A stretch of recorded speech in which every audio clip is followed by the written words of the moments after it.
Hi hello welcome back to my channel Sonu Juhi's kitchen.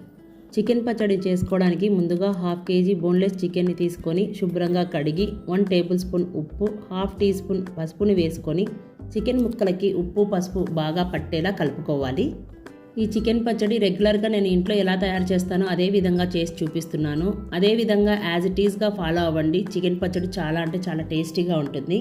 ఇప్పుడు stove మీద ఒక ప్యాన్ పెట్టుకొని ఉప్పు పసుపు కలిపిన ఈ చికెన్ మొత్తాన్ని ప్యాన్లో వేసుకొని ఫ్లేమ్ని మీడియం ఫ్లేమ్లో పెట్టుకొని ఒకసారి గరిటెతో కలిపిన తర్వాత మూత పెట్టి 7-8 నిమిషాలు ఉడికించుకుంటే చికెన్లో నుండి నీళ్లు ఊరుతుంది కదా, ఆ నీళ్లు మొత్తం ఇంకిపోయేలాగా ఉడికించుకోవాలి.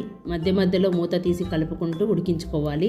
ఈ చికెన్ ముక్కలు ఉడికేలోపు ఇందులోకి మసాలాను ప్రిపేర్ చేసుకుందాం. వేరొక ప్యాన్లోకి 2 టేబుల్ స్పూన్ ధనియాలు, 1 టేబుల్ స్పూన్ జీలకర్ర, 1 టేబుల్ స్పూన్ ఆవాలు, 1/2 టేబుల్ స్పూన్ మెంతులు, 2 ఇంచుల చెక్క, 5 యాలకలు, 10-12 లవంగాలు వేసి ఫ్లేమ్ని లో ఫ్లేమ్లో పెట్టుకొని మసాలా దినుసులన్నీ దోరగా వేయించుకోవాలి.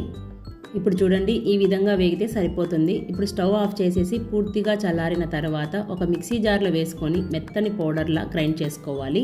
నేను చెప్పిన విధంగా మసాలా పొడిని ప్రిపేర్ చేసుకొని చికెన్ పచ్చడి చేస్తే చాలా రుచిగా ఎక్కువ రోజులు నిల్వ ఉంటుంది. కరెక్ట్ కొలతలతో చికెన్ పచ్చడి ఇలా చేస్తే ఎవరికైనా నచ్చాల్సిందే, అంత బాగుంటుంది.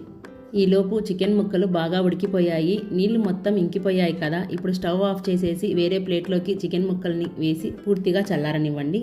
చల్లారిన తర్వాత నేను ఇక్కడ చూపించినట్లుగా చిన్న చిన్న ముక్కలుగా కట్ చేసుకోండి. మీకు ఏ సైజు కావాలంటే ఆ సైజులో తుంచుకుంటే సరిపోతుంది. చూడండి, చికెన్ అనేది ఎంత సాఫ్ట్గా ఉడికిపోయిందో. తుంచి పెట్టుకున్న చికెన్ పీసెస్ని మొత్తం ఒక బౌల్లోకి తీసి పక్కన ఉంచండి. స్టవ్ మీద ప్యాన్ పెట్టుకొని 1/2 లీటర్ వరకు పల్లి నూనె వేసుకుంటున్నాను. మీరు కావాలంటే ఈ ప్లేస్లో నువ్వుల నూనె వేసుకున్న టేస్ట్ అయితే చాలా బాగుంటుంది. ఆయిల్ గోరువెచ్చగా ఉన్నప్పుడే చికెన్ ముక్కలన్నీ వేసుకొని ఫ్లేమ్ని మీడియం ఫ్లేమ్లో పెట్టుకొని లైట్ గోల్డెన్ బ్రౌన్ కలర్ వచ్చేంత వరకు వేయించుకోవాలి.